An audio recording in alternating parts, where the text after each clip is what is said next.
Mes chers confrères, merci de vous être connectés pour ce live avec le professeur Fischer qui, dans quelques instants, nous rejoindra pour répondre aux questions que vous avez posées en très grand nombre, puisque nous avons actuellement plus de 1500 mails qui contiennent pour certains plusieurs questions, et nous allons essayer de nous efforcer de vous apporter le maximum de réponses. Nous sommes sur le front, comme le président de la République l'avait évoqué au début de cette crise, depuis maintenant pratiquement 14 mois. 14 mois pendant lesquels le corps sanitaire français, et au premier rang de ce corps sanitaire, l'ensemble des médecins qui exercent sur le territoire, et ce, quels que soient les lieux de leurs exercices, sont mobilisés. Vous l'êtes, nous le sommes aujourd'hui, pour apporter l'aide, le soutien, les réponses à une population qui vit depuis ces 14 mois une situation sans précédent que nous n'avons pas rencontrée dans cette ère moderne de la médecine et dans cette ère moderne des sciences. Nous nous sommes mobilisés, cela nous a été reconnu trop souvent. On reconnaît quelques instants et puis quelques instants après, on formule des critiques. Nous aussi avons formulé des critiques sur un certain nombre d'éléments de développement de la campagne de prise en charge dans le cadre de la Covid-19. Mais nous avons été là au milieu de toutes ces souffrances. Ces souffrances difficiles pour la population française, mais ces souffrances difficiles également pour le corps médical. Que l'on soit médecin retraité, médecin en exercice, étudiant en médecine, nous avons été confrontés à la douleur de la maladie. Nous avons été confrontés à ce nombre incroyable, inacceptable de morts sur notre territoire. Jamais aucun d'entre nous, dans son exercice, n'avait eu aussi souvent et aussi fréquemment à se confronter à ces décès non voulus, à ces décès inattendus pour une société comme la nôtre, qui était très loin de penser, il y a encore 2 ans, que plus de 100 000 de ses citoyens pourraient aussi brutalement disparaître. Une société qui a douté de la capacité du monde professionnel à se mobiliser, et pourtant, bien au-delà des décisions politiques sur lesquelles nous avons déjà formulé des avis, les professionnels ont été là et se sont mobilisés. Et si aujourd'hui nous sommes arrivés à une situation dans laquelle des espoirs sont ouverts, c'est bien parce que nous avons été à tous les moments et à tous les instants présents. Il y a un miracle scientifique aujourd'hui et il faut le prendre comme tel. C'est que jamais dans notre histoire scientifique, en aussi peu de temps, la science n'aura pu permettre d'apporter un espoir réel à une population en souffrance. La vaccination, dont nous avons tous vu depuis plusieurs semaines, plusieurs mois, qu'elle était source de polémiques, de controverses, est pourtant notre réalité scientifique de sortie de crise. Notre réalité scientifique d'espoir donné à la population et aux professionnels de voir la fin de cette période difficile. C'est une campagne ambitieuse. Vacciner aujourd'hui l'ensemble de la population française, les objectifs qui ont été donnés par le président de la République l'ont rappelé. C'est une campagne ambitieuse et qui ne peut réussir que si tous les professionnels sont mobilisés et si on apporte à ces professionnels les réponses, les moyens pour eux d'expliquer à la population ce qui se passe et pourquoi il faut se vacciner, et les réponses scientifiques sur un certain nombre de sujets que nous allons aborder tout au long de cette soirée dès que le professeur Fischer nous aura rejoints et qui vont nous permettre de vous apporter ou de vous faire connaître ce qu'aujourd'hui le comité d'orientation sur la stratégie vaccinale peut donner comme élément. Nous avons essayé, vous l'avez vu, dans la semaine de vous envoyer un certain nombre d'éléments de pré-réponse dans le cadre de certaines questions sur la vaccination. Elles sont multiples, les champs sont ouverts et nous allons essayer ce soir d'apporter un certain nombre de réponses à ces interrogations.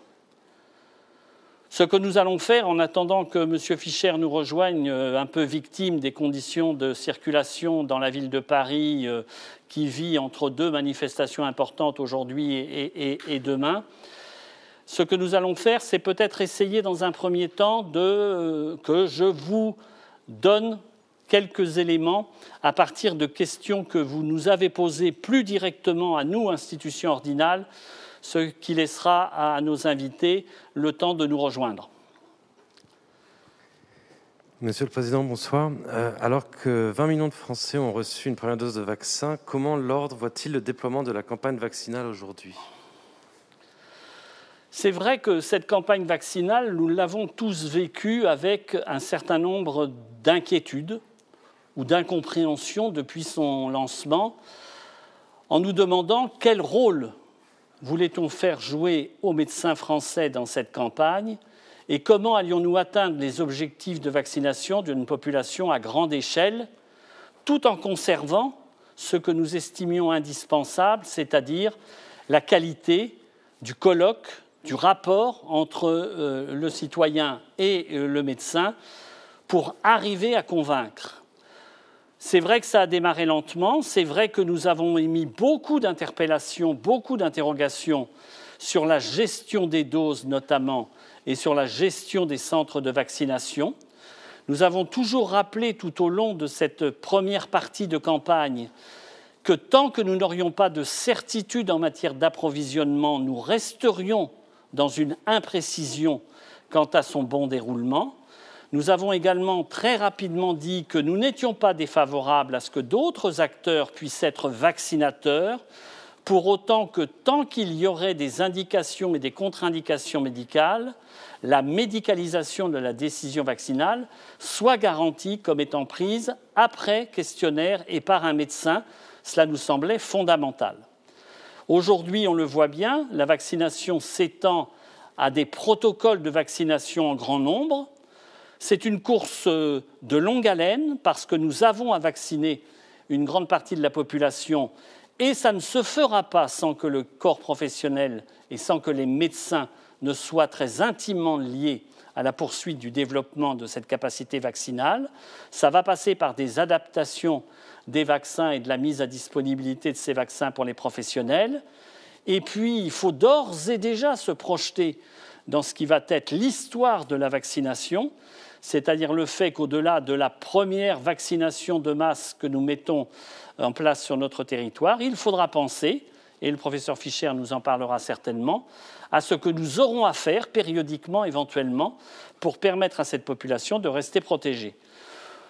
Donc voilà une présence de tous les jours sur le terrain de la part de l'institution ordinale, beaucoup de propositions qui ont été faites et qui ont été suivies des faits de la part du gouvernement, beaucoup de propositions qui auraient bénéficié d'être écoutées, mais nous ne désespérons pas de pouvoir continuer à imprimer la marque des médecins sur cette campagne vaccinale. Dans cette intervention sur l'importance de la proximité dans cette campagne de vaccination. Et à cet égard, le docteur Sandrine Blanc posait la question: que répondre aux familles de patients âgés dépendants qui ne peuvent se déplacer en centre de vaccination, même en ambulance, du fait de leur état de santé? C'est pour nous fondamental. Il faut que nous en ayons bien conscience. On ne peut envisager une campagne de vaccination qu'à partir de deux axes qui doivent se compléter fondamentalement.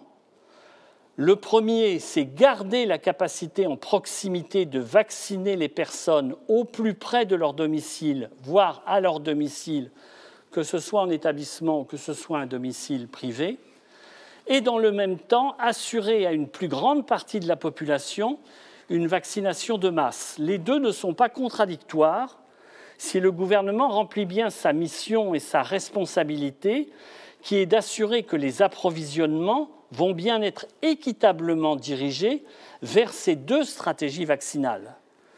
Nous sommes au cœur de la proximité, nous sommes au cœur de cette capacité d'apporter la vaccination dans les territoires, au même titre que l'histoire de la vaccination l'a démontré, si l'on remonte aux prémices de celle-ci avec Pasteur ou avec Cor.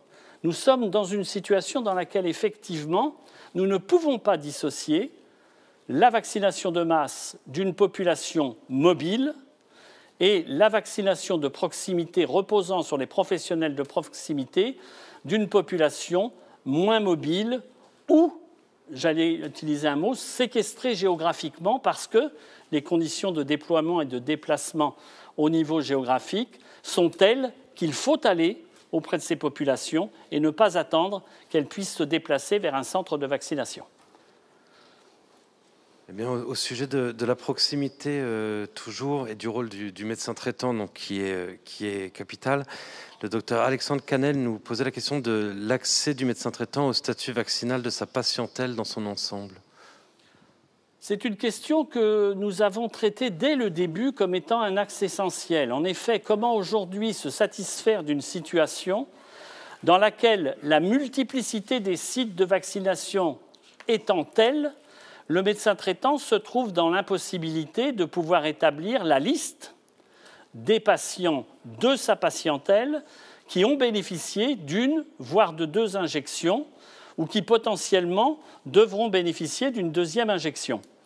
On se rend bien compte aujourd'hui que s'il est possible, parce que nous l'avons tous défendu, que le médecin traitant puisse individuellement accéder au statut vaccinal de son patient, il reste aujourd'hui un point fondamental qui doit être traité et qui doit être géré, notamment avec nos partenaires de l'assurance maladie et de l'État, qui est le fait que le médecin traitant puisse, d'un clic, accéder à la totalité de sa patientèle vaccinée, tout ceci pour mieux remplir son rôle et sa responsabilité, qui est d'accompagner cette vaccination et d'accompagner le statut de ces patients dans la vaccination jusqu'à la fin espérée de cette campagne de grand nombre. Donc, nous travaillons actuellement au cœur de la section santé publique et avec l'institution ordinale, avec l'assurance maladie, avec nos partenaires, pour que ce qui se heurte à des contraintes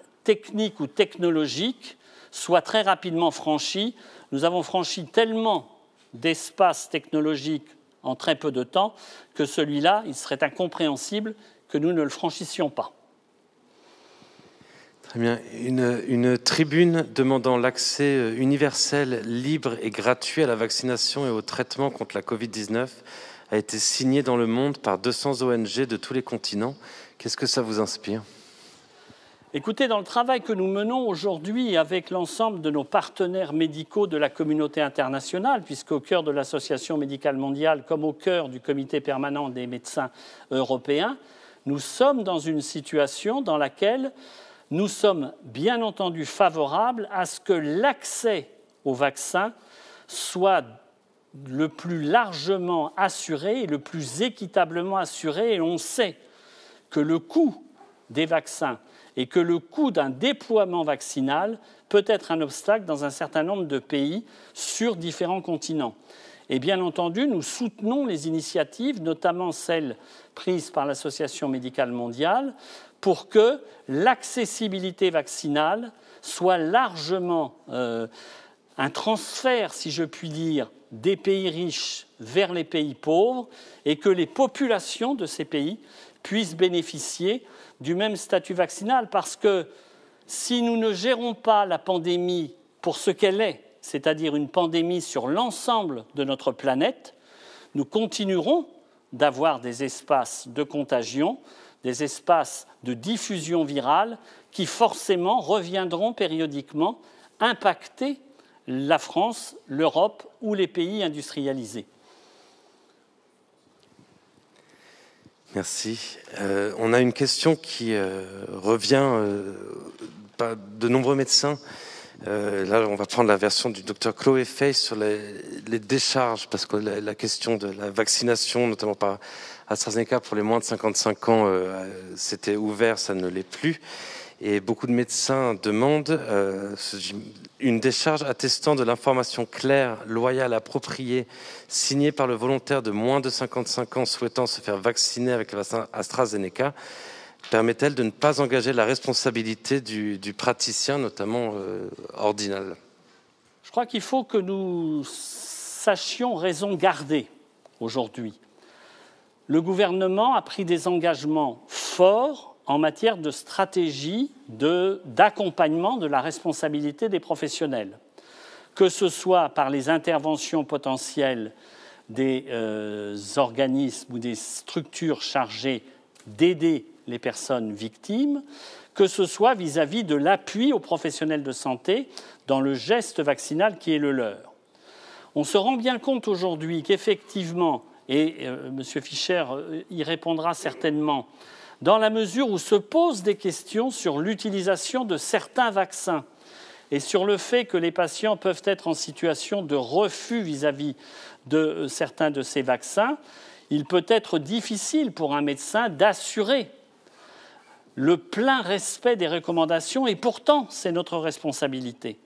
Notre problème à nous est que des indications médicales ont été portées par la communauté scientifique internationale, que ces indications sont des indications de bon usage, de bon emploi de la vaccination. Et vous avez vu comme moi, et c'est aussi le champ de beaucoup de vos questions, vous avez vu comme moi qu'elles évoluent, elles bougent et elles se modifient quasiment de semaine en semaine. Donc aujourd'hui, chercher par une décharge signée par un patient à obtenir une espèce de sécurisation de la décision nous semble ne pas être à la hauteur de ce qui est la responsabilité de l'État, c'est-à-dire de garantir l'accessibilité vaccinale et de garantir les professionnels et la population dans cette accessibilité vaccinale. Et nous préférons pour notre part plutôt interpeller la gouvernance pour lui faire prendre les bonnes décisions politiques plutôt que de construire des solutions qui juridiquement ne tiennent pas face à ce qui reste une responsabilité de prescripteur et face à ce qui reste une responsabilité de distributeur ou de producteur en matière vaccinale.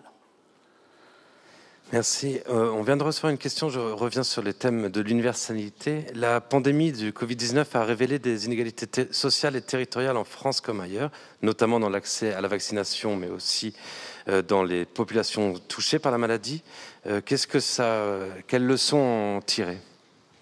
Vous savez, on sait aujourd'hui, et je crois qu'on peut le dire, M. Fischer nous rejoint, merci beaucoup M. Fischer, je crois qu'on peut dire aujourd'hui que cette épidémie, cette pandémie aura mis en évidence deux faits essentiels. C'est d'une part la puissance de la science lorsqu'elle se rassemble pour trouver une solution, et d'autre part l'intrication intime qui existe au cœur d'une population entre son statut social, sa vie sociale et sa réponse à la maladie. On peut dire aujourd'hui que la Covid est malheureusement une maladie qui a ses inégalités, en matière de population touchée, en matière de zones qui peuvent être plus touchées que d'autres.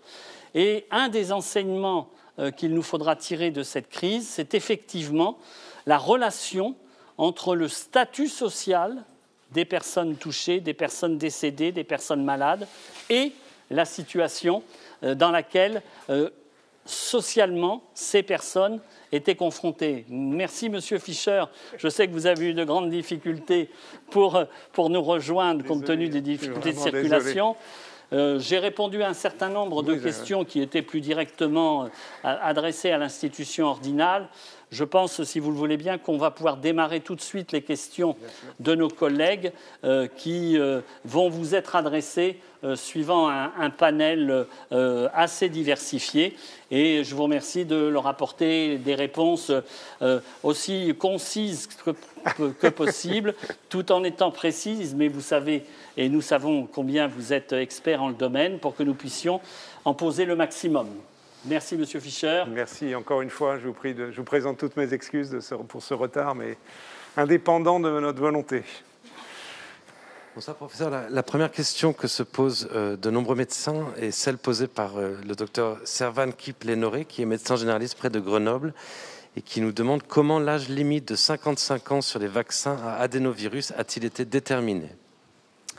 Alors, je rappelle que le vaccin AstraZeneca adénovirus est un vaccin d'une part parfaitement efficace, aussi efficace que les vaccins ARN messager sur le variant britannique qui est responsable de la très très grande majorité des cas de Covid en France. Ça, c'est le point de départ.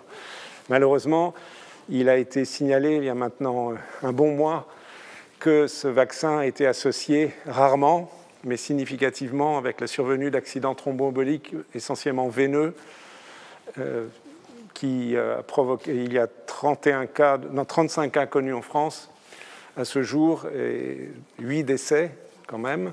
Donc c'est 35 cas pour un peu plus de 4 millions de personnes vaccinées, donc ça donne une idée d'une fréquence très très faible, mais, je vais répondre directement à la question maintenant, cette complication est un tout petit peu plus fréquente chez les personnes relativement jeunes, entre 20 et 50 ans, et comme chacun le sait, le risque par ailleurs de Covid sévère est extrêmement faible à cet âge, alors qu'il devient extrêmement élevé, enfin progressivement élevé, au-delà de 50, 55, 60. Donc on compare le risque relatif de développer un accident thromboembolique sévère si on a 30 ans, 40 ans, 50 ans, et le risque de développer un Covid sévère, il n'y a pas une énorme différence. Donc de ce fait, il a paru raisonnable et prudent de ne pas prendre ce risque et de proposer, on ne laisse pas ces personnes sans vaccin bien sûr, de proposer une espèce d'échange que les personnes de moins de 55 ans reçoivent à la place du vaccin à adénovirus, un vaccin à ARN, et que les personnes âgées de plus de 55 ans reçoivent ce vaccin-là, puisque là, l'analyse bénéfice-risque reste extraordinairement favorable. Voilà. Merci. À cet égard, le docteur Damien Lévy de Lyon nous témoigne du fait que 95% de ces patients de moins de 55 ans ayant reçu une première dose AstraZeneca lui disent qu'ils seraient prêts à avoir une deuxième dose AstraZeneca pour être pleinement vaccinés. Quelle conduite doit-il tenir ? Je pense qu'il faut mieux suivre les recommandations et expliquer en gros ce que je viens de dire, et que ces personnes peuvent recevoir un vaccin ARN. Ça évite un risque certes faible, mais un risque qu'il n'est pas utile de prendre. Et on peut rassurer ces personnes, parce que je sais que cette inquiétude existe, sur le fait que l'efficacité d'une vaccination dite hétérologue, c'est-à-dire où un premier vaccin est, mettons, adénovirus, un second est un vaccin ARN, mais ça aurait pu être l'inverse, et n'a pas de risque d'être moins efficace. Il y a même, si on veut pousser le raisonnement un tout petit peu, mais juste sous le mode de la semi-plaisanterie, il y a des modèles animaux où ça marche mieux qu'une vaccination dite homologue. Donc pas d'inquiétude particulière, et la tolérance devrait être raisonnable. Il y a une étude britannique qui montre qu'il y a un tout petit peu plus de réactogénicité, c'est une réaction immédiate, fièvre, etc., dans les 48 heures qui suivent, mais c'est tout, il n'y a pas de toxicité particulière. Donc on peut tout à fait rassurer les personnes qui doivent recevoir cette vaccination de nature hétérologue. Merci. Alors justement, sur la vaccination hétérologue, le docteur Claude Filipecchi nous pose la question: à quel stade en sont les études sur ce type de vaccination hybride ? Alors, à l'instant, je viens d'indiquer que des résultats de tolérance viennent d'être, pas encore publiés, mais annoncés par des collègues britanniques. Et ce travail, qui comporte bien sûr aussi une étude d'efficacité, les résultats devront être connus très prochainement, en termes d'efficacité, en termes de dosage d'anticorps et sur le plan clinique. Ce qui devrait encore nous rassurer plus si on garde une once d'inquiétude. Mais il n'y a pas de quoi. Merci. Toujours sur les études, le docteur Frissine Puntos nous interroge en nous posant la question: quel retour avons-nous sur l'efficacité et les risques éventuels de la vaccination chez les femmes enceintes ? Qu'en est-il pour les femmes ayant un projet de grossesse ? Et le docteur Henri Leroy complète la question en disant: est-ce que la vaccination anti-Covid est recommandée chez les patientes en cours de traitement pour une FIV ? Alors, la recommandation générale aujourd'hui, depuis quelques semaines, est de proposer la vaccination aux femmes enceintes en début de deuxième trimestre, sachant que l'infection par le SARS-CoV-2, un peu comme l'infection par la grippe chez les femmes enceintes, peut donner des complications, notamment en fin de grossesse, liées à la gêne abdominale, évidemment en particulier chez les femmes qui ont par ailleurs d'autres vulnérabilités, mais pas uniquement. Par ailleurs, il a été décrit des retards de croissance intra-utérin et aussi des cas d'éclampsie, même si évidemment ils sont rares. D'où cette proposition, fondée aussi sur le fait, et il y avait déjà eu un certain nombre de personnes vaccinées qui donnaient ces garanties, qu'il n'y avait pas de risque particulier, ni pour la femme, ni pour le fœtus, du fait de recevoir un vaccin qui est un vaccin ARN messager, enfin 2 vaccins, avec le rappel, le seconde injection, bien naturellement. Donc voilà ce qu'il en est de l'indication, donc avec pas de souci de tolérance particulier et une efficacité claire. La question aussi était à propos des femmes qui ont un désir de grossesse. Il n'y a pas de souci particulier, ça ne représente pas une contre-indication à la vaccination d'aucune façon. Et traitement pour FIV non plus. Très bien. vous avez commencé en évoquant les variants. Question du docteur Eric Kaiser. Les vaccins actuels sont-ils efficaces contre les différents variants? Faudra-t-il une nouvelle campagne vaccinale avec une nouvelle génération de vaccins? Alors, la situation actuelle des variants est la suivante.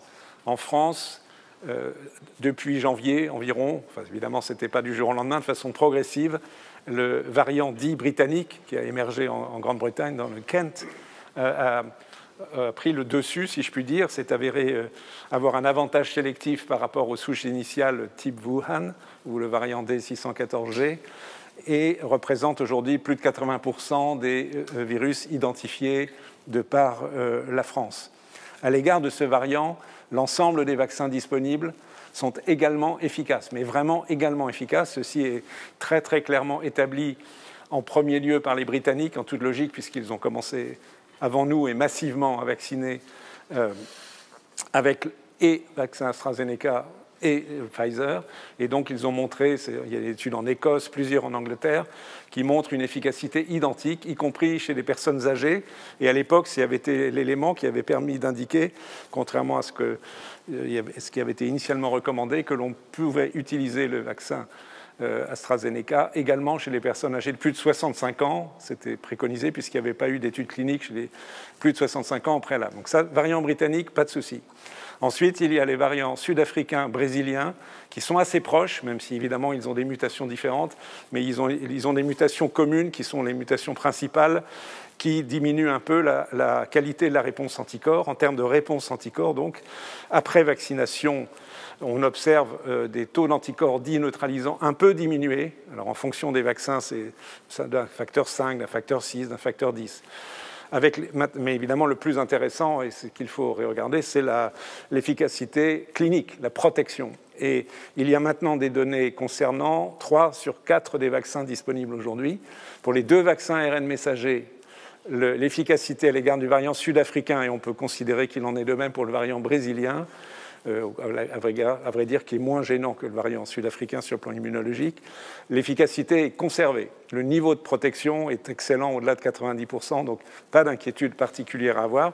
C'est intéressant parce qu'il y a eu quelques régions de France, et c'est encore un tout petit peu le cas en Île-de-France aujourd'hui, où le variant sud-africain est détecté. C'était monté à un moment jusqu'à 40% en Moselle, d'où un approvisionnement particulier en vaccins ARN messager à l'époque. Ça a diminué maintenant à moins de 15%, mais par exemple en Île-de-France, globalement, c'est entre 10 et 15% des isolats sont le variant sud-africain. C'est surveillé, mais bon, pas d'inquiétude particulière. Le vaccin Janssen est un petit peu moins efficace en termes de protection clinique à l'égard du variant sud-africain qu'à l'égard du variant britannique, puisqu'ils ont une étude clinique faite en Afrique du Sud qui le montre. Ça descend de 72 à 57% de protection contre la maladie complète. Probablement, c'est un peu mieux en termes de protection sur la maladie sévère. Par contre, nous n'avons pas d'informations à l'égard de la protection du vaccin AstraZeneca à l'égard du variant sud-africain. On a juste une toute petite étude qui montre qu'il n'y a pas d'efficacité sur les formes bénignes, mais ça n'apporte rien. On ne sait pas sur les formes sévères.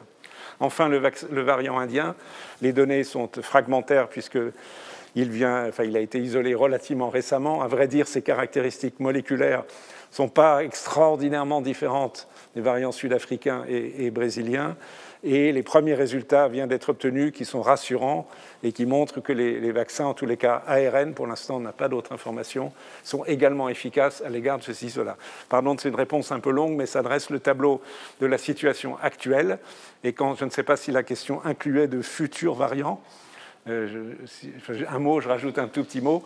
Les laboratoires sont en train de préparer la seconde génération de vaccins qui inclut la séquence de la spike, puisque c'est de cela qu'il s'agit, du virus sud-africain, de telle manière qu'on se rapprocherait plus d'un nouveau variant dont on pourrait parier que s'il devait émerger, c'est un variant significatif qu'il impacterait, qu'il viendrait se greffer, si je puis dire, sur les variants actuels. Donc c'est un peu le système de l'adaptation des vaccins fait pour la grippe qui s'appliquerait, peut-être, on verra l'année prochaine, au SARS-CoV-2. Merci. On a reçu beaucoup de questions sur la vaccination des patients ayant déjà contracté la Covid. Alors j'ai deux questions qui sont liées. La première vient du docteur Chantal Lys qui pose la question: sur quelle base scientifique conseillez-vous une unique dose chez les patients précédemment infectés par le Covid ? Et une question liée du docteur Véronique Krantz qui demande si l'immunité à 1 an est suffisante. Pour les personnes ayant fait un Covid probable non documenté en mars-avril 2020, est-il judicieux de leur proposer une sérologie prévaccinale ou est-ce qu'on fait les 2 doses dans le doute?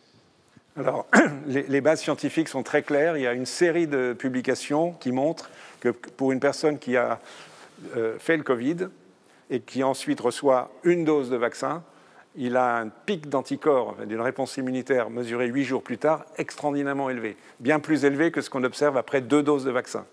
Donc on en déduit de façon assez logique, et je parle d'anticorps neutralisants, que même si on n'a pas aujourd'hui établi de façon ferme les corrélats de protection entre taux d'anticorps et cliniques, on peut en déduire que ces gens sont très bien protégés et que donc il n'y a pas lieu de faire plus qu'une dose de vaccin aux personnes qui ont eu le Covid, donc classiquement entre 3 et 6 mois après l'infection. Quand on ne le sait pas, on ne le sait pas et on se débrouille. En pratique, je pense que pour quelqu'un qui, si on est sûr qu'il a fait le Covid ou si on le détermine, s'il y a un doute, on peut faire une sérologie. Attention, sérologie N et pas S, parce que sur le N, c'est nucléocapside. Le vaccin n'induit pas de réponse contre N.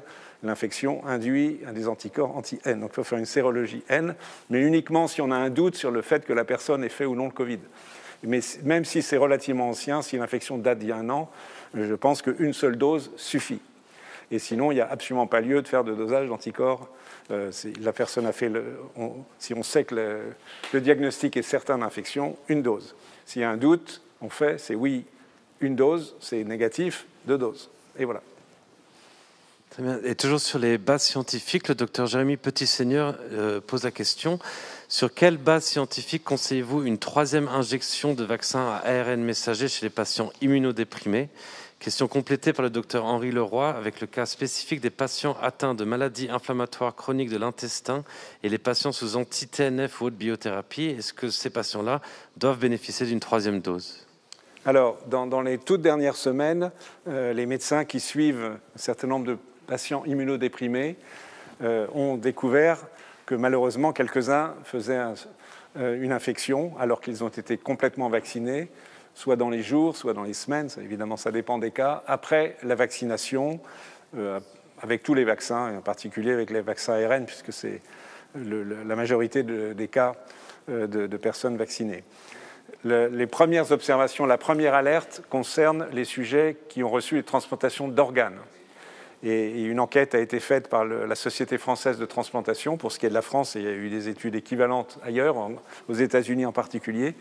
De mémoire, il y a une trentaine de cas, tels que c'était il y a 1 mois, de Covid post-vaccinal chez les sujets transplantés d'organes, dont 8, je crois, ont nécessité une hospitalisation, 5 en réanimation et 3 décès. Donc un vrai problème médical grave. D'où la recommandation, même si elle n'est pas solide, extraordinairement solide sur le plan scientifique, parce qu'on n'a pas une démonstration absolue qu'une 3e dose de vaccin va augmenter la réponse immunitaire. Mais c'est du bon sens d'essayer, en sachant que sur le plan biologique, même si c'est moins important que la clinique, c'est une partie, pas tous, mais une partie des sujets transplantés, effectivement, quand on regarde dans leur sérum, n'ont pas d'anticorps. Certains en ont, ce qui est plutôt probablement rassurant, mais bon. D'où la 3e dose, mais comme ce n'est peut-être pas tout à fait suffisant et qu'on n'a pas solidement documenté le fait que cela soit utile, une 2e mesure a été préconisée, qui est également entrée en pratique, c'est de vacciner l'entourage de ces personnes, les personnes qui vivent avec la personne transplantée, et aussi, 3e mesure, malheureusement pour elle, c'est d'être particulièrement vigilant et de ne rien relâcher en termes de mesures barrières. Alors ensuite, pour les sujets dialysés, il y a une situation de doute. On sait que les sujets dialysés ont des réponses immunes après vaccination qui sont moins bonnes. Les données sont un peu contradictoires. Donc pour l'instant, la position est de suivre les anticorps, la sérologie quantitative, anti-S cette fois-ci, puisque c'est la réponse vaccinale que l'on cherche à analyser, et de s'adapter, 3e dose ou pas. Une recommandation récente concerne, alors ce n'est pas tous les sujets immunodéprimés, ça concerne ensuite des patients atteints de lymphome qui ont reçu un traitement par anticorps anti-CD20, rituximab, ou les patients avec des leucémies lymphoïdes chroniques, également traités par rituximab, ou bien par des inhibiteurs de BTK, qui sont les traitements actuels de ce type de leucémie, et ce sont des sujets profondément immunodéprimés. Donc c'est un petit groupe de patients atteints de cancer, pas les autres, pour l'instant, il n'y a pas de justification à une troisième dose. Et enfin, cette recommandation vaut aussi pour les patients atteints de maladies auto-immunes, traités également par anticorps anti-CD20 et éventuellement immunosuppression prolongée et importante. Pas les autres. Donc, ça rejoint la question du docteur Leroy. Pour les patients atteints de maladies inflammatoires chroniques de l'intestin, traités en particulier par anticorps anti-TNF ou d'autres anticorps, il n'y a pas lieu, même s'ils sont un peu immunodéprimés, mais leur niveau d'immunodépression ne justifie pas une troisième dose, dans l'état des connaissances actuelles. Merci. On a reçu beaucoup de questions parce que l'été approche malgré tout. Et beaucoup de médecins s'interrogent sur les délais de vaccination et la difficulté de voir leurs patients partir sur leur lieu de villégiature sans avoir la deuxième dose. D'où cette question du docteur Leinhardt qui demande « Pouvez-vous me dire quel est le délai maximum estimé acceptable entre la première et la seconde injection pour les vaccins Moderna et Pfizer ?» Okay.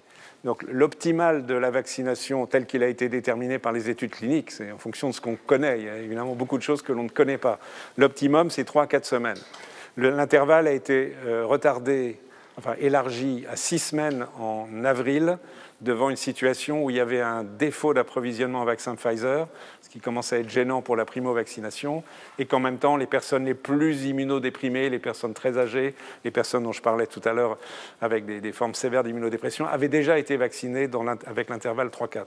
Donc l'intervalle 6 semaines, il est bien, et il faut essayer de ne pas aller au-delà, parce qu'on n'a pas d'informations.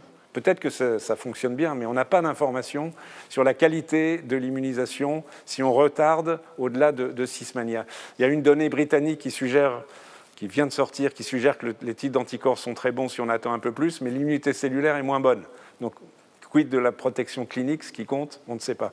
Donc, je pense qu'il ne faut pas aller au-delà. Donc, sur un plan pratique à propos des vacances, ma recommandation est que s'il faut s'adapter en raison d'un déplacement évident lié aux vacances, ce serait plutôt d'anticiper un peu la seconde dose, de la faire à 4 semaines ou à 5 semaines, si on ne peut pas la faire à 6, plutôt que d'aller à 7 ou 8. Bon, maintenant, ce n'est pas non plus probablement un désordre majeur et un risque important si on devait retarder encore un tout petit peu. Mais faute de données, je préférerais que si on adapte en raccourcissant un tout petit peu l'intervalle.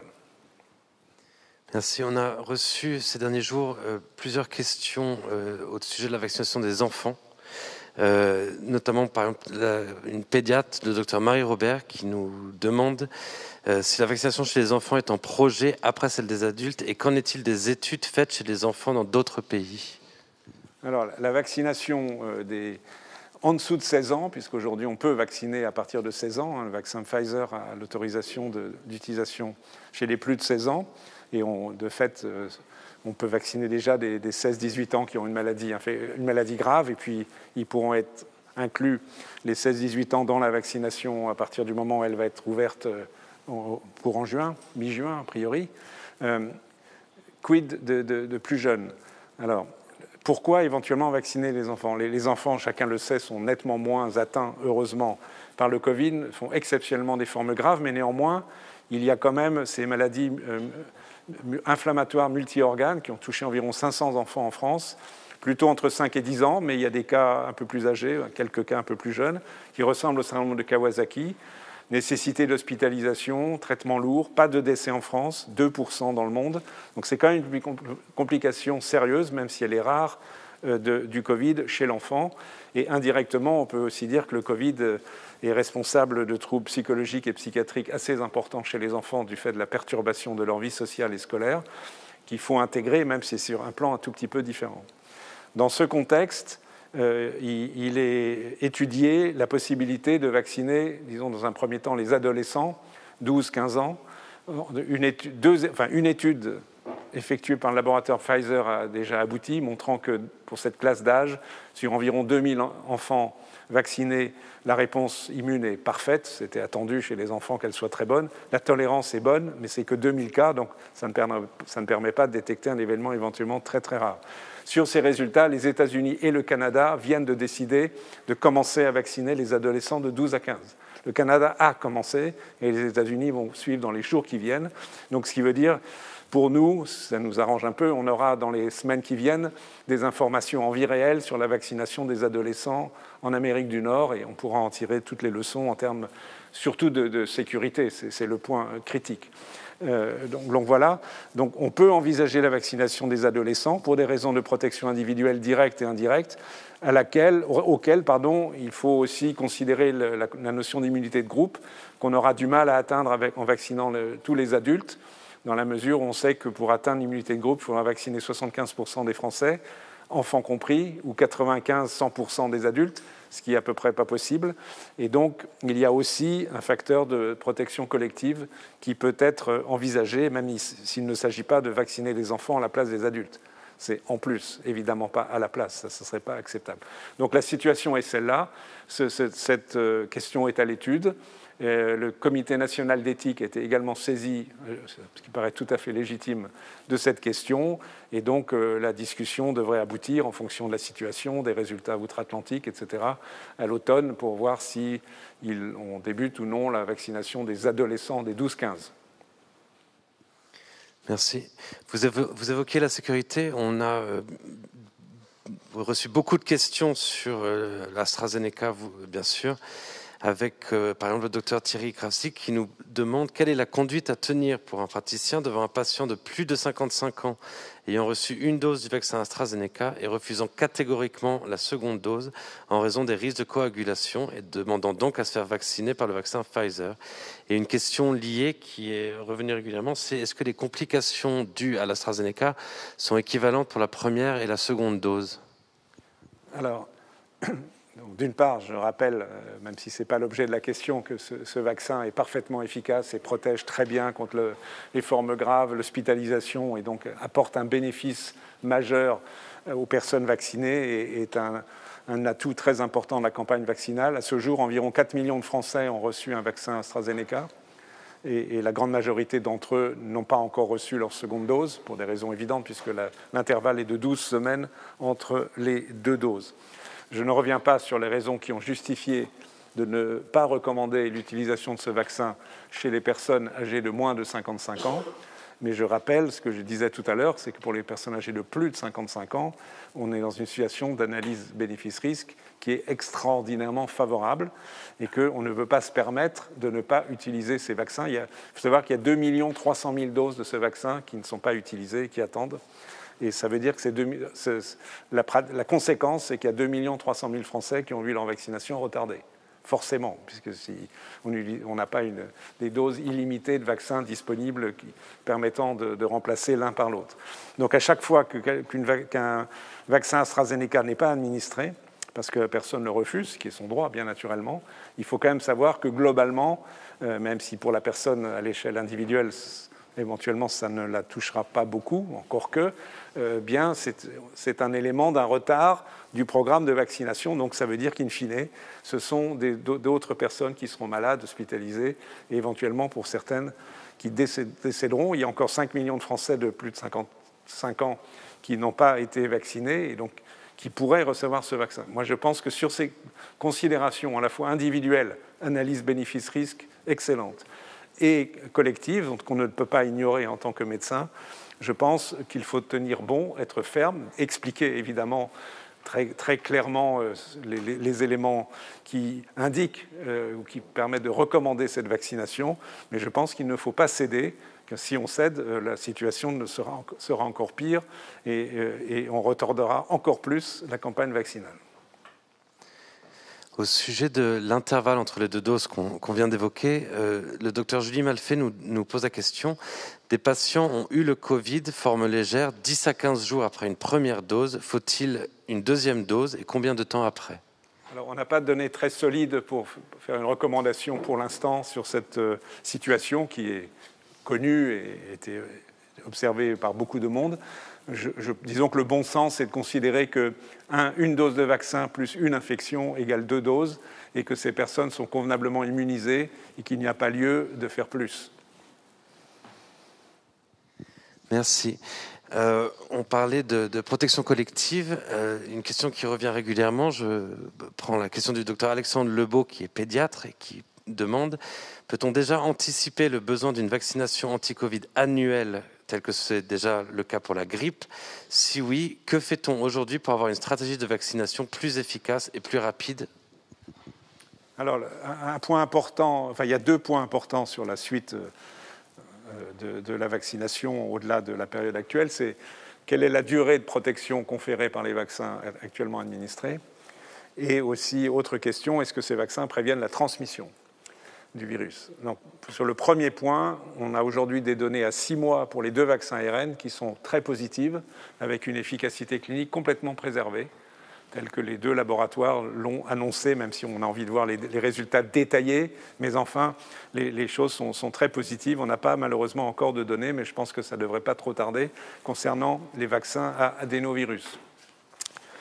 Concernant la transmission, on sait aujourd'hui aussi pour les vaccins ARN, par les études en Israël et au Qatar, qui viennent d'être publiées dans le New England Journal of Medicine, pour les 2, qu'il y a un effet indiscutable sur la transmission, ce qui évidemment est très très important dans le contexte de l'établissement de l'immunité de groupe, qui est l'objet de cette question. Alors une fois qu'on a dit cela, à quel moment faudra-t-il faire un rappel? Ça dépend bien évidemment de cette durée de protection, de cette affaire de transmission, mais aussi ça pourrait être modulé par l'émergence éventuelle d'un variant dont on a parlé tout à l'heure. Dans l'état actuel des choses, il n'y a pas, pour les personnes, disons, immunocompétentes, les personnes qui ne sont pas les plus âgées, je pense qu'il faut attendre de savoir ce qu'il en est. Et on ne peut pas dire aujourd'hui s'il vaudra un rappel au bout d'1 an, voire peut-être plus tard. Il y a eu quelques, comment dire les choses, affirmations de responsables industriels en disant qu'il faut un rappel à 6 mois, mais je pense que ceci n'est pas scientifiquement fondé et que cela défendait peut-être d'autres intérêts. Je pense que, attendons de voir. Peut-être qu'effectivement le scénario grippe est un scénario envisageable, mais il n'est pas certain non plus. Il est concevable que pour les personnes les plus âgées et les personnes fragiles, on en parlait tout à l'heure, des sujets immunodéprimés, que par contre un rappel un peu plus précoce doivent être envisagés. Mais même là, on n'a pas encore des données suffisantes pour l'affirmer avec certitude.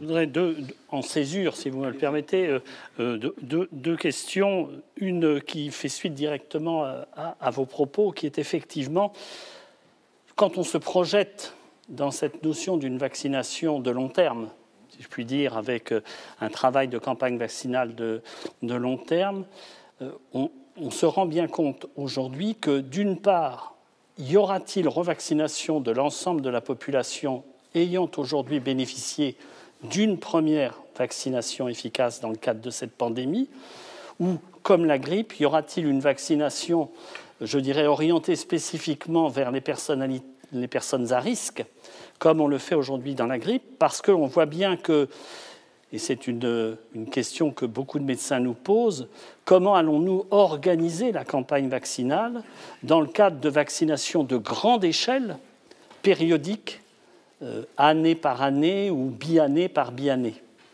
Alors, ce sont évidemment de très très bonnes questions auxquelles il n'y a pas aujourd'hui une réponse complète pour les raisons que je viens d'évoquer.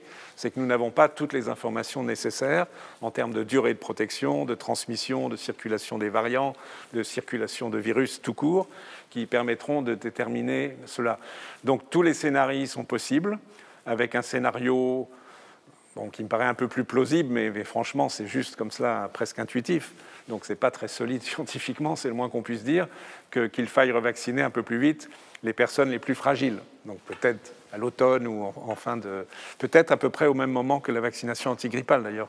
On pourrait imaginer, c'est une chose qu'on a commencé à discuter, avec la Haute Autorité de Santé en particulier, c'est de coupler un rappel Covid et une vaccination antigrippale. Si c'est possible, ce serait assez pratique et je pense une bonne mesure. Mais il faut que ça soit, 1, indiqué, 2, possible.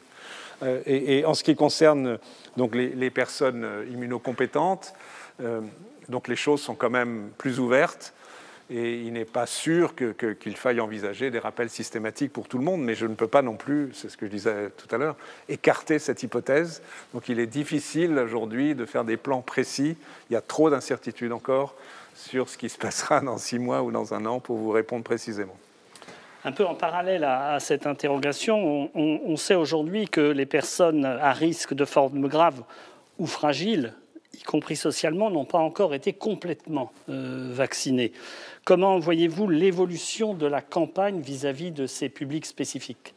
Alors, c'est un point très important. On sait par exemple que la vaccination des octogénaires est moins avancée que celle des septuagénaires.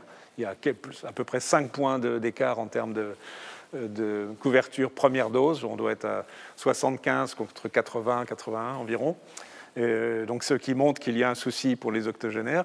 Et il y a quelques soucis pour certaines pathologies. Et il y a des soucis pour les personnes en situation de précarité sociale. C'est un vrai point. Alors, qu'est-ce qu'on peut faire face à ces situations qui sont reconnues, qui sont, je pense, raisonnablement identifiées? Au moins, on a un diagnostic. Maintenant, il nous faut une thérapeutique. C'est difficile parce que, dans tous ces cas de figure, ce sont des personnes difficilement atteignables. L'hypothèse la plus vraisemblable, par exemple, pour les personnes les plus âgées de 80 ans et qui ne sont pas vaccinées, c'est que ce sont des personnes qui se déplacent difficilement, donc qui n'ont pas été à un centre de vaccination ou même qui n'ont pas été chez leur médecin ou leur pharmacien pour des raisons que l'on comprend bien.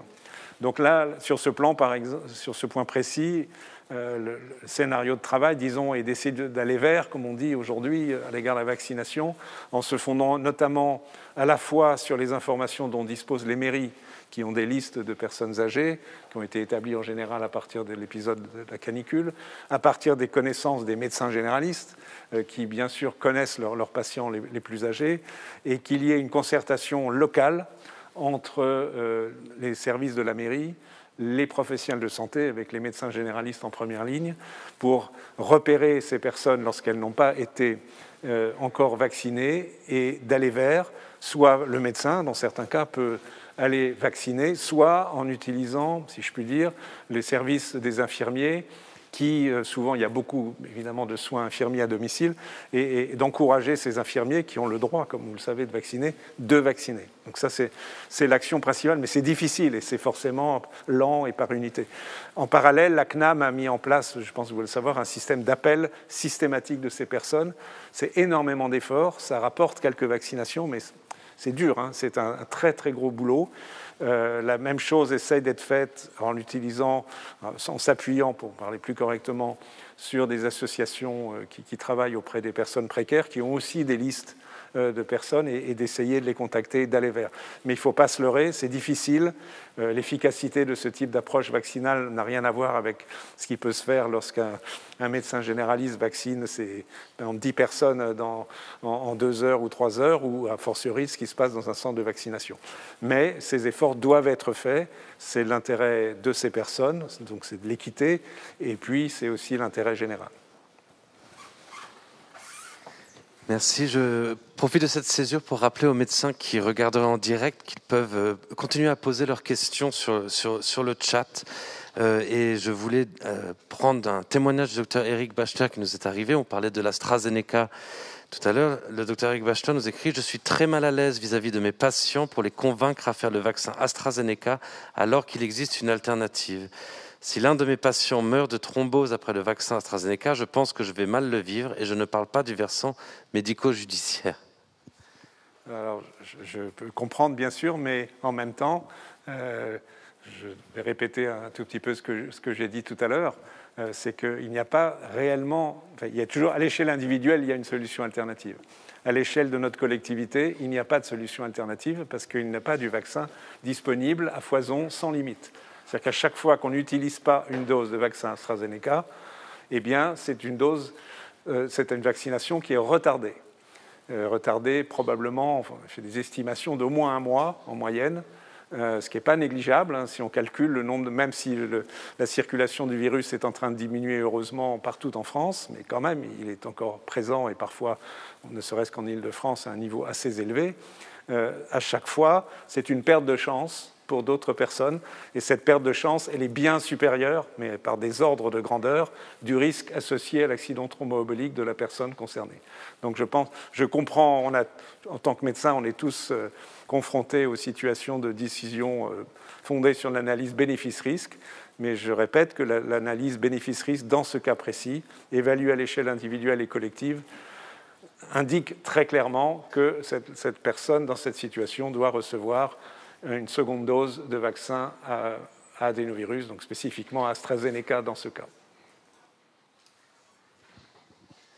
Merci.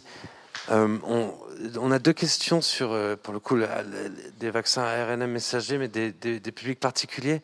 Une question qui vient du docteur Patricia Gaudriviel, qui est médecin du travail et qui nous fait part des difficultés de vacciner à l'AstraZeneca. Et elle nous écrit: il est demandé au service de santé au travail de participer à la campagne vaccinale anti-Covid. Comment et à partir de quand l'approvisionnement en doses de vaccins Pfizer ou Moderna est-il prévu en dehors des sites pilotes? Alors, c'est une question importante parce que c'est vrai que la médecine de travail est une excellente opportunité de vaccination. On touche un public large, c'est une évidence, et cette possibilité est plutôt sous-employée dans l'immédiat. Ce qui est prévu, on a eu une discussion encore ce matin à ce sujet avec Mme Buffet, qui est directrice de la task force au ministère de la Santé, c'est que d'une façon plus large, le vaccin Moderna va pouvoir être délivré en pharmacie dans une semaine. Et donc toutes les doses de Moderna, et il n'y en a pas encore énormément, mais il va y en avoir plus dans les mois qui viennent, plus de 2 millions par mois, pourront être utilisées par les médecins et les pharmaciens, et donc aussi par la médecine du travail. Un circuit va permettre que ce vaccin, à côté, ce qui n'empêche pas de continuer à utiliser l'AstraZeneca, j'insiste là-dessus, le Janssen, mais qu'il sera aussi possible progressivement, de la même façon que ça sera possible en cabinet médical et en pharmacie, de vacciner avec le Moderna. Merci. Je me permets juste un tout petit retour en arrière, parce qu'on vient de recevoir une question du docteur Sylvie Girard, parce qu'on a évoqué les délais de vaccination, les délais entre 2 doses. Oui. Et elle nous demande s'il est possible de rappeler pour l'AstraZeneca spécifiquement quels sont les délais minimum et maximum si le délai de 12 semaines ne peut être tenu précisément. Alors, ce qui a été montré de façon un peu empirique, mais il se trouve dans les essais cliniques des Britanniques, ils ont testé, pas toujours avec une volonté précise, mais différents intervalles, entre 4 jusqu'à 12, et même un tout petit peu plus de 12, et ils ont observé que l'intervalle qui donnait la meilleure protection clinique in fine après les 2 doses, c'est 12. Donc il faut se mettre le plus possible dans l'état des connaissances autour de 12. Mais à nouveau, soyons tout petit peu pragmatique autour de déplacements. Si c'est 13 ou si c'est 11, je ne pense pas que ça modifie radicalement les choses. Si ça devait être 18, je pense qu'on peut commencer à se poser des questions. Donc je suggère de rester proche de 12, un peu avant ou un peu après. On s'accommode pour que ça fonctionne et que ça tienne dans les plannings des uns et des autres. Sur votre réponse Moderna, depuis quelques jours, nous voyons qu'au niveau européen, la question sur le Pfizer se pose quant à une disponibilité de nature différente ou une capacité d'utilisation différente. Est-ce que vous pouvez nous donner les éléments de la réflexion actuelle? Alors d'abord, il y a une bonne nouvelle qui vient de tomber, c'est que le vaccin Pfizer, comme le vaccin Moderna, peut être conservé à 4 degrés, enfin entre 2 et 5, je crois, pendant 30 jours, alors qu'avant on était à 5 jours. Donc ça va rendre potentiellement son utilisation plus souple. La position, pour l'instant, du ministère de la Santé, c'est on met tout le Moderna, je dis les choses de façon simple, en pharmacie. Donc, encore une fois, pour l'instant, ce n'est pas encore un très, très grand nombre de doses, c'est quelques centaines de milliers de doses, mais ça va aller crescendo en juin, juillet, août. Encore une fois, largement plus de 2 millions de doses par mois. Et on ne touche pas au Pfizer parce qu'il est utilisé complètement, avec c'est un flux tendu dans les centres actuellement. Néanmoins, je dois dire, à titre personnel, mais là ça n'engage strictement que moi, il me semble que, pas pour tout de suite, mais quand on sera dans cette phase de vaccination à très grand débit de cet été, je l'espère en tous les cas, et que s'il est montré que l'utilisation du vaccin Moderna à partir de l'approvisionnement des pharmacies et donc là, ensuite leur utilisation par les médecins et les pharmaciens fonctionne bien, sans difficulté logistique, etc., moi, je plaide plutôt pour qu'il y ait aussi un élargissement vers le Pfizer. Mais c'est logique de le faire étape par étape et de voir déjà ce qui va se passer crescendo avec les doses de Moderna et ensuite de discuter le Pfizer. Là c'est ce que je dis n'engage que moi, personne d'autre. Mais enfin, c'est des choses dont nous discutons avec le ministère de la Santé. On nous a aussi beaucoup parlé de l'utilisation du monodose dans les publics précaires. Est-ce qu'il y a une stratégie aujourd'hui développée par rapport à ces vaccins? Oui, c'est une question difficile. C'est sûr que pour beaucoup de personnes précaires, il est difficile d'arriver à les atteindre 2 fois, à quelques semaines d'intervalle. Donc c'est sûr qu'il vaut mieux une dose que 0. Ça, c'est sûr et certain. Il y a un certain degré d'efficacité, même si sur le moyen long terme, on ne sait pas très bien, mais à court terme, c'est certainement utile. Alors, il y avait une idée, mais qui est malheureusement un peu fragilisée aujourd'hui, et qui n'est pas totalement d'une solidité en termes de rationalité parfaite, mais enfin qui était d'utiliser le vaccin de Janssen, puisque il est recommandé, il est dit qu'une dose devrait suffire. Je ne suis pas convaincu qu'une dose suffira. Je pense qu'in fine, ce vaccin n'est pas significativement supérieur au vaccin AstraZeneca. C'est aussi un vaccin adénovirus, je rappelle, et qu'on n'a pas encore le résultat des études cliniques, mais probablement 2 doses feront mieux qu'une. Bon, mais dans l'attente, il y a ce système, ce régime à une dose. Donc l'idée avait germé, qui était quand même une bonne idée, malgré les limites que je viens d'indiquer, d'utiliser ce vaccin pour aller cibler des personnes précaires. La difficulté, c'est que le Janssen, maintenant, n'est administré, en principe, recommandé qu'aux plus de 55 ans, pour les mêmes raisons de sécurité que j'ai évoquées tout à l'heure, donc ça en limite un peu l'emploi. Mais je pense que c'est une discussion difficile, parce que là, c'est presque du cas par cas, c'est-à-dire d'arriver à évaluer personne par personne le niveau de risque de ne pas pouvoir le vacciner autrement. Enfin, c'est très, très difficile, mais je pense qu'il peut y avoir une marge de manœuvre de responsabilité des personnes en charge de cette vaccination face à une personne en situation de précarité.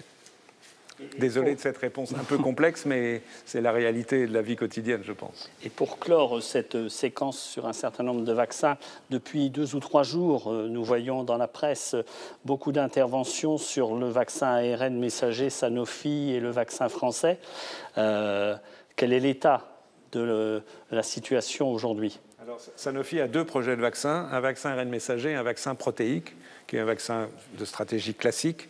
Le vaccin ARN messager, il n'est vraiment pas pour tout de suite. C'est celui-là, il est, je ne sais pas pour quand, mais ils sont au tout début des essais cliniques.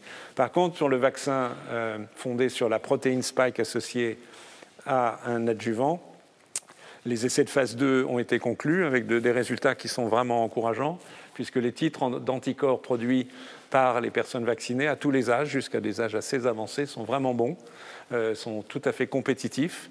Et donc, aujourd'hui, fondé sur ces résultats, la société Sanofi débute, ou a juste débuté, un essai de phase 3 et envisage aussi, donc potentiellement, résultat de l'essai de phase 3 qui pourrait tomber au dernier trimestre de cette année, et en même temps va faire une étude avec un vaccin de seconde génération, dont on parlait tout à l'heure, c'est-à-dire avec le variant, et avec l'idée de proposer, si les études sont concluantes, ce vaccin comme du franglais, de booster, enfin bref, pour faire du rappel l'année prochaine. On a vu tout à l'heure que cela serait peut-être utile.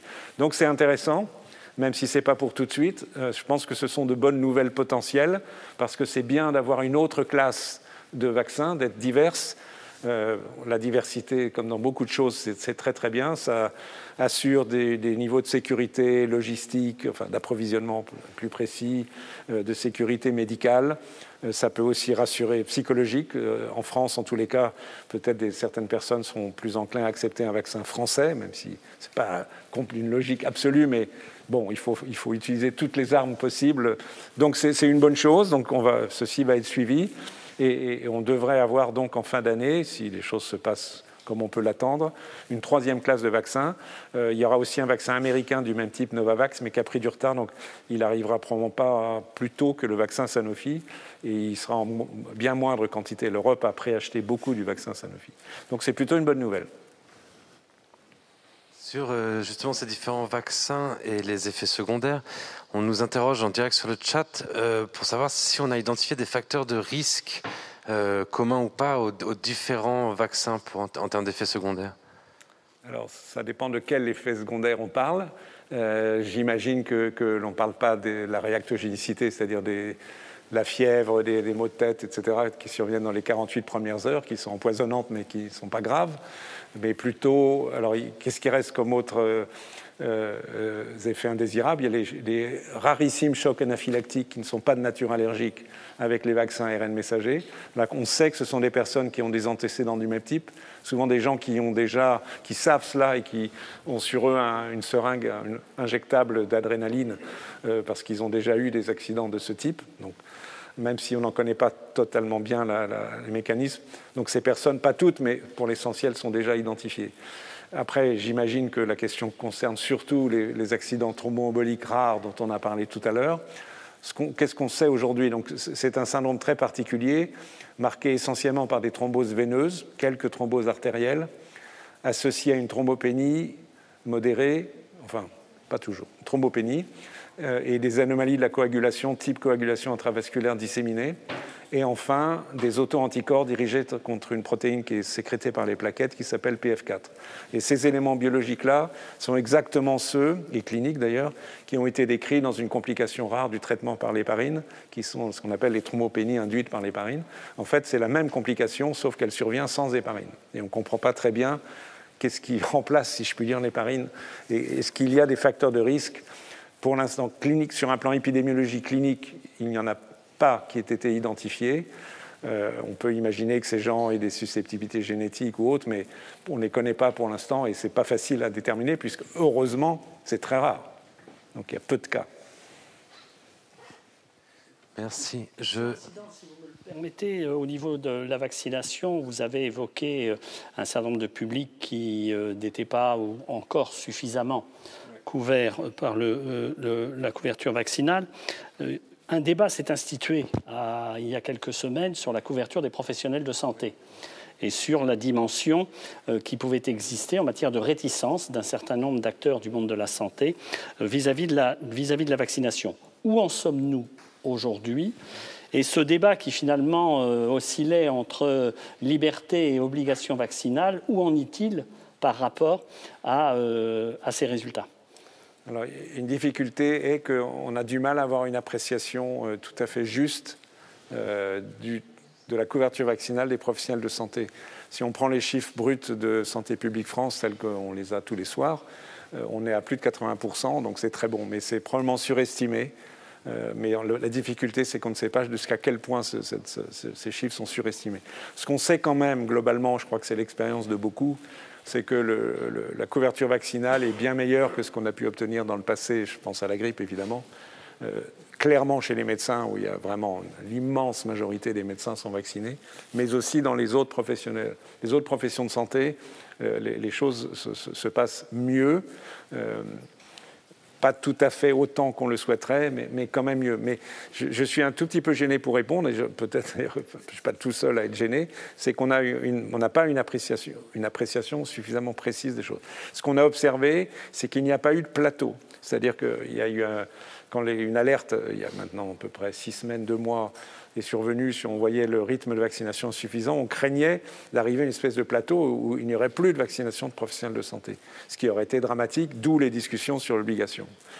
Même si c'est difficile, mais bon, il y a la notion d'exemplarité, enfin tous les éléments que chacun connaît sur l'importance de la vaccination des professionnels de santé. Mais comme la vaccination a continué, même si, encore une fois, on ne sait pas exactement à quel rythme, l'idée de l'obligation a été mise en retrait.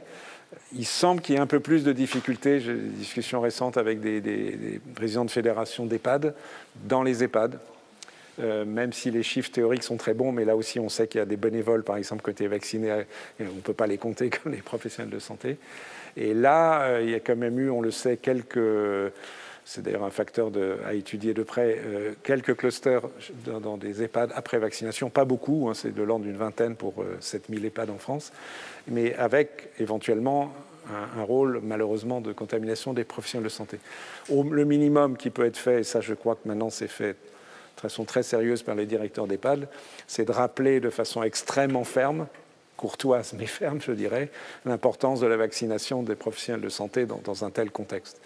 Je pense que l'obligation dans ce contexte n'est pas d'actualité parce que quand même si ce n'est pas tout à fait suffisant, le résultat obtenu est, je vais dire, bien meilleur que ce que l'on aurait pu craindre.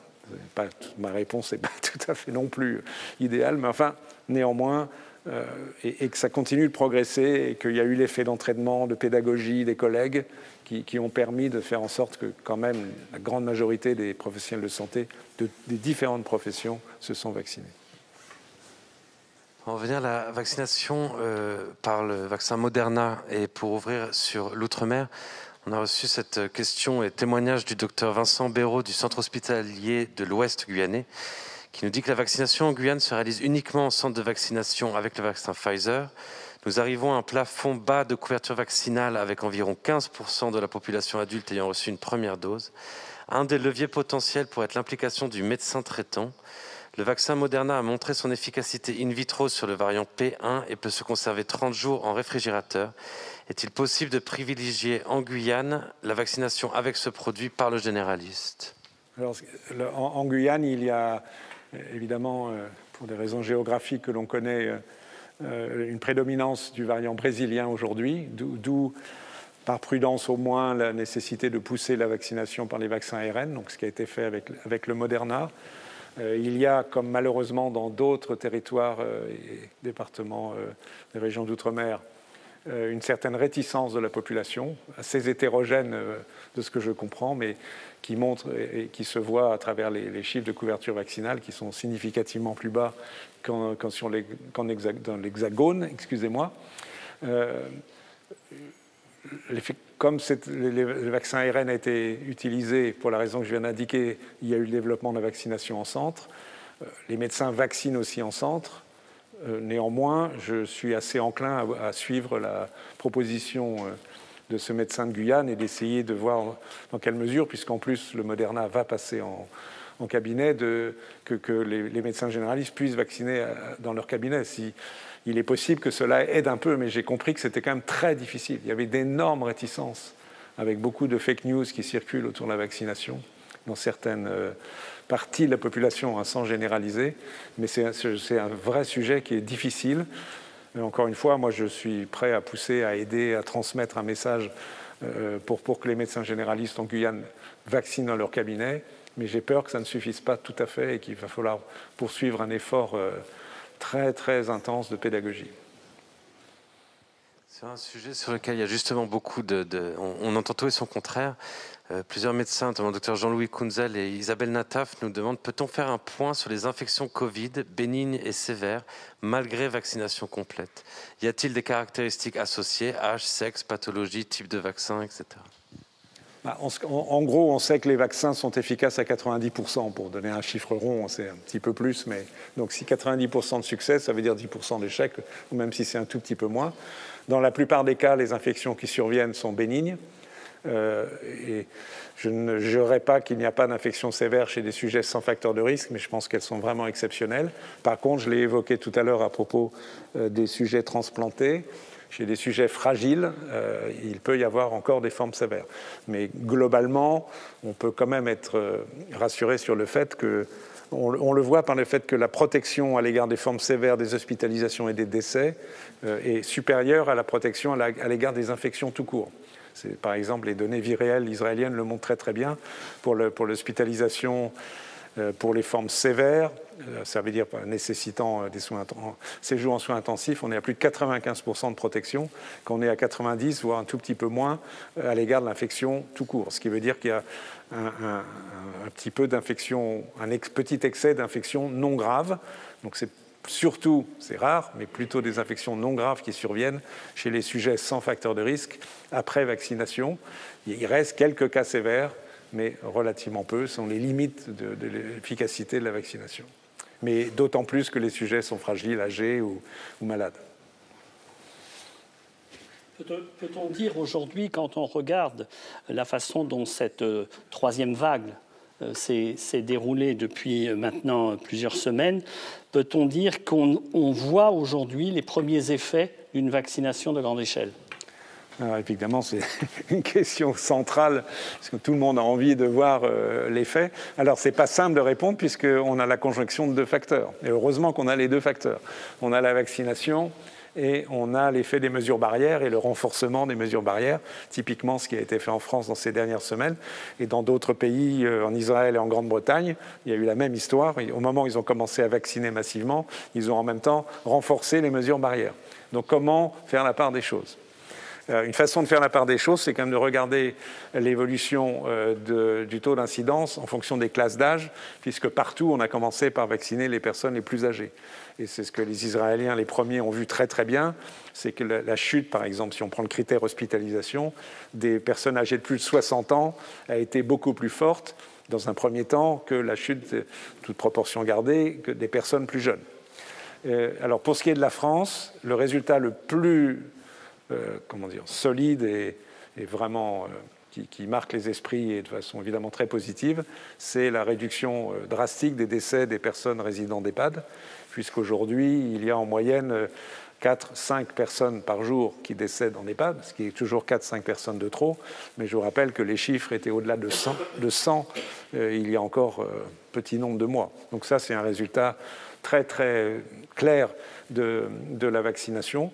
On a observé, mais c'est un peu plus compliqué parce qu'en plus on a eu cette poussée de février-mars, une remontée des hospitalisations, mais quand même on a constaté que la remontée des hospitalisations et des séjours en soins intensifs était plus forte chez les gens âgés de moins de 60 ou 70 ans, et que plus on était âgé, en proportion, moins il y avait de cas, qui donc laissaient penser, même si on ne peut pas être complètement certain, mais que l'effet de la vaccination des plus âgés, on a protégé un certain nombre du risque de Covid sévère. Les semaines qui viennent, je pense, nous donneront des données plus précises. Il y a aussi des données chez les professionnels de santé, par exemple la PHP à Paris, qui montrent une réduction très nette du nombre de cas par rapport à la population générale. Et ça, c'est clairement l'effet de la vaccination. Donc on a des résultats. Il faut poursuivre, bien sûr, pour en avoir un peu plus. Monsieur Fischer, vous avez peut-être un propos, je dirais, à la suite de toutes ces questions, ou de questions qui ne sont pas apparues dans la discussion, mais qui appellent de votre part une intervention. Oui, je dirais qu'on est à un moment assez charnière de cette campagne de vaccination, puisqu'on s'approche du moment où la vaccination a été proposée à toutes les personnes fragiles, alors en comptant large, c'est-à-dire toutes les personnes âgées de plus de 50 ans, donc c'est vraiment très très large, plus toutes les personnes ayant des vulnérabilités par des maladies diverses que l'on connaît, que je ne vais pas réévoquer ici, ou aussi de précarité, malgré les difficultés que j'ai également signalées. Donc à un moment, on va pouvoir passer à la seconde et j'espère dernière phase de cette primo-vaccination, qui est la vaccination de la population générale, qui va débuter dans le mois qui vient, c'est-à-dire au mois de juin. Et sachant que les doses vont être disponibles pour ce faire, en essayant qu'il n'y ait pas trop de retard lié à l'utilisation insuffisante, je me permets de le rappeler, des vaccins adénovirus, qui est un souci. C'est un moment charnière puisque on va passer d'un principe de protection individuelle de personnes fragiles contre la mort, contre la maladie, évidemment fondamentale, mais un principe qui va chercher aussi, on continue à protéger individuellement chacun, mais va aussi chercher à établir une protection collective avec l'objectif de réduire drastiquement la circulation de ce virus, même si on ne le fera pas disparaître complètement, et faire en sorte que notre société retrouve une vie sociale normale. Donc c'est un enjeu absolument majeur. Il va y avoir forcément immédiatement au moment où l'ouverture va se faire, donc a priori autour du 15 juin, un engouement de beaucoup de gens relativement jeunes qui attendent. Là-dessus, il n'y a pas de problème, si ce n'est qu'il va probablement y avoir quelques difficultés de prise de rendez-vous temporaires, mais je pense que ça sera très temporaire. Mais mon point de vigilance, et là-dessus je souhaite m'adresser à l'ensemble des médecins généralistes, parce que vous jouez un rôle absolument essentiel sur cette question, ce sont les personnes qui ne vont pas se ruer sur la vaccination le 15 juin ou le 1er juillet ou le 15 juillet, mais qui vont dire « oui, ça ne me concerne pas parce que je n'ai pas confiance dans ce vaccin, ou moi je suis jeune, j'ai 20 ans et je n'ai pas de risque particulier ». Et on sait, même si la fraction de la population française qui est aujourd'hui réticente à la vaccination a considérablement diminué, les données sont vraiment impressionnantes, probablement d'ailleurs par effet de voisinage, parce que les parents sont vaccinés, etc. Les gens discutent et se rendent compte du bien fondé de cette vaccination, mais quand même, il reste au moins 20, peut-être un peu plus de 20% de nos concitoyens qui n'ont pas très envie de se faire vacciner. Et ça, c'est un enjeu critique si on veut arriver à un succès complet de la campagne et à faire en sorte qu'à l'automne, nous menions une vie où nous n'ayons plus de masques, etc. Et donc là, nous avons tous, et vous avez, vous, médecins généralistes, un rôle essentiel parce que vous êtes au contact auprès de la plus grande, enfin, la très grande majorité de la population, pas la totalité, mais très très grande majorité. Donc, vous êtes écoutés, pas toujours et complètement, mais vous êtes quand même écoutés. Et donc, vous êtes probablement les mieux placés parmi tous les professionnels de santé, et même parmi nous tous, pour expliquer auprès de nos concitoyens, en particulier maintenant pour la période à venir des plus jeunes, enfin, c'est jeunes au sens relatif, 20 ans, 30 ans, 40 ans, qu'il est absolument essentiel pour eux-mêmes, pour leurs familles, pour leurs amis, pour la collectivité, de se vacciner. Là, je pense que vous allez avoir un rôle très, très important à jouer dans les semaines qui viennent. Merci. C'est vrai que c'est une vision que nous avons défendue depuis quasiment le début de cette épidémie. Si l'on se rappelle le rôle sur lequel nous avons attiré l'attention des pouvoirs publics, des professionnels de santé et des médecins généralistes et des médecins en particulier, dans le développement de l'épidémie elle-même. Et je me rappelle encore des demandes que nous avions de chiffres exhaustifs de décès ambulatoires, de décès en EHPAD, de façon à quitter la vision de la seule complication en réanimation pour avoir une idée exacte de ce que faisait l'ensemble de nos confrères sur le territoire. On voit bien que dans le cadre de la vaccination, si nous sommes aujourd'hui à cet état de succès, ce développement de la vaccination, c'est aussi parce que les médecins ont été au premier plan, au premier rôle de la pédagogie qui a consisté à accompagner la décision vaccinale. Et on voit combien, au travers des questions qui ont été posées, c'est pour tous les médecins qui sont confrontés à ces questions, à chaque fois un effort de pédagogie, un effort de persuasion et un effort d'échange avec les personnes face auxquelles ils sont confrontés. Et je vous remercie de rappeler que finalement, une fois encore, deux éléments clés sont aux côtés de la population française. La science, d'une part, puisque, et j'y réinsiste, comme je l'ai dit en préambule, c'est quand même un miracle scientifique.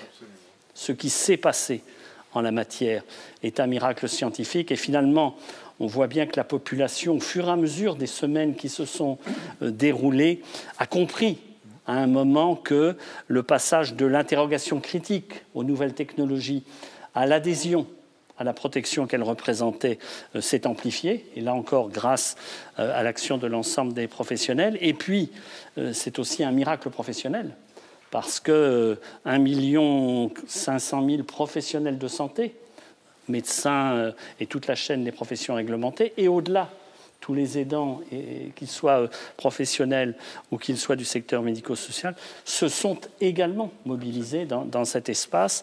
Et je pense que sans cette mobilisation sans précédent du corps sanitaire français au plus large, et je dirais même aux secrétaires administratifs d'établissements hospitaliers, ce que j'appellerais l'ensemble du corps professionnel, le pari politique, le pari de gouvernance n'aurait pas pu être gagné. Il ne l'a été que parce que l'ensemble de ces acteurs professionnels se sont mobilisés. Et c'est aussi une façon de leur rendre hommage que de nous faire l'honneur d'avoir répondu à un certain nombre de ces questions, de ces interrogations. Nous vous en retransmettrons, bien entendu, la teneur pour que nous puissions continuer à répondre de façon directe à l'ensemble de nos professionnels. Nous arrivons à l'été, Monsieur Fischer. Nous arrivons à un moment où, comme l'a dit le président de la République, il y a un espoir de normalisation de la vie. La vaccination va connaître un certain niveau de développement. Les mesures barrières vont être une préoccupation de tous les jours pour chacun d'entre nous. Mais si vous me permettez cette interrogation, est-ce que finalement les personnes âgées vaccinées pour la période qui vient vont-elles pouvoir embrasser et prendre dans leurs bras leurs petits-enfants, Monsieur le Fischer? En gros, je dirais oui. Après, il n'y a pas de risque zéro, mais il faut peser là aussi les avantages et les inconvénients. Et ça fait bien longtemps que les grands-parents attendent de pouvoir embrasser leurs petits-enfants. Donc après, il y a aussi des questions de sagesse, de bon sens, de contexte qui font que pour certaines situations, il est évident, ça dépend un peu de l'âge. Pour les petits, le risque est moindre que pour un adolescent. C'est une évidence. Mais pour des personnes âgées, en bonne santé, bien vaccinées, et dont ils savent quelle est la vie sociale de leurs petits-enfants, et en demandant à leurs enfants, entre les deux, d'être prudents, je pense qu'on peut arriver à ce résultat. Je vais vous faire une confidence, je suis grand-père, j'ai 2 petites filles, et je suis vacciné. Elles sont petites, leurs parents sont sages, et je les ai embrassées. Merci Monsieur Fischer. Merci à tous ceux et toutes celles qui se sont connectés, qui ont suivi ce live, qui ont posé des questions. Nous allons nous efforcer de pouvoir continuer d'y répondre, bien entendu, parce qu'il n'était pas possible de répondre à ce plus de 1500 questions posées. Merci de cette attention, merci de votre engagement. Merci Monsieur Fischer. Merci à vous. Merci, encore désolé bonsoir. du retard, mais... Au revoir. Au revoir.